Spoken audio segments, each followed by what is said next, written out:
Hello everyone and welcome to 5-Minute Videos, study for the NCE.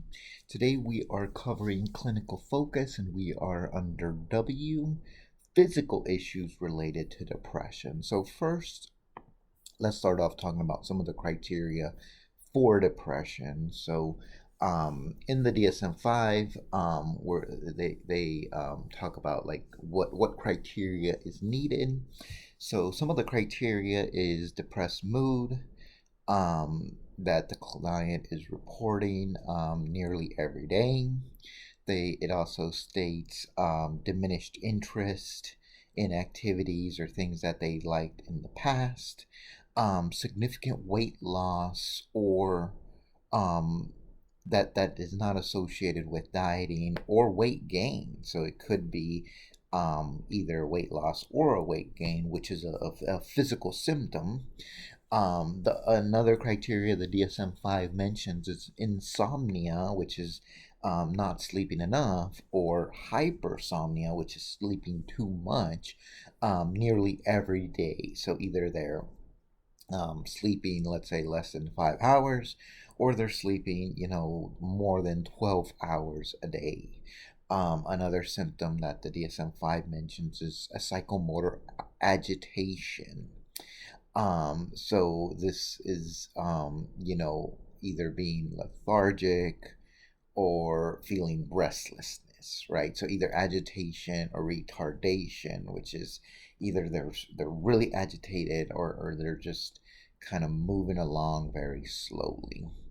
Another criteria the DSM mentions is fatigue or loss of energy, and that's kind of a physical symptom similar to that diminished of interest. And this next one, I think it's really important, the feeling of worthlessness. So to me, that's really a telltale sign of depression is the low self-esteem, feeling like you don't deserve what you have, feeling like you're not worthy of the life, or what life you're living. And then another physical symptom is the lack of concentration or even indecisiveness. So not being able to make appropriate choices, or not being able to concentrate on what, your job or your school.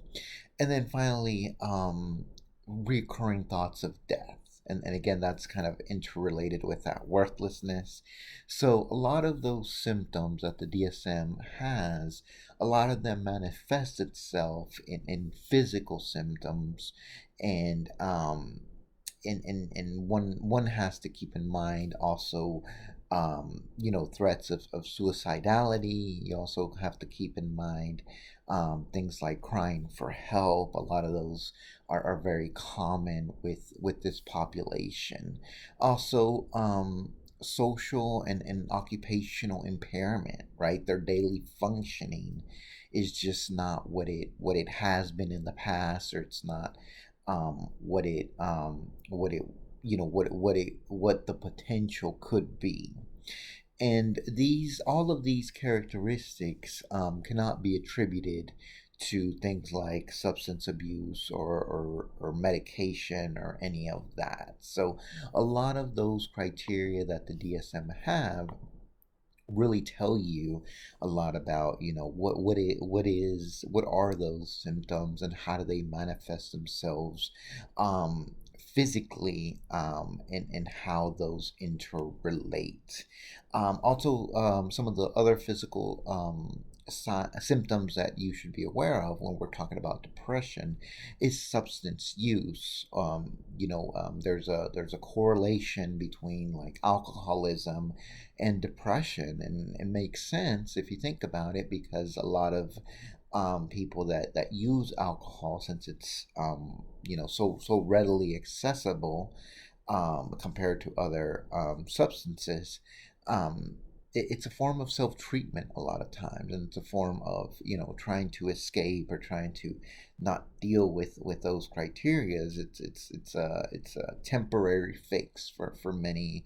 Also, respiratory illnesses, because they might not take care of themselves. They may not, you know have the best self-care. They may not have a exercise routine. They may not be proactive, or they may, be overweight. Then those are kind of interrelated as well. So that's something to be mindful of whenever you're working with this population.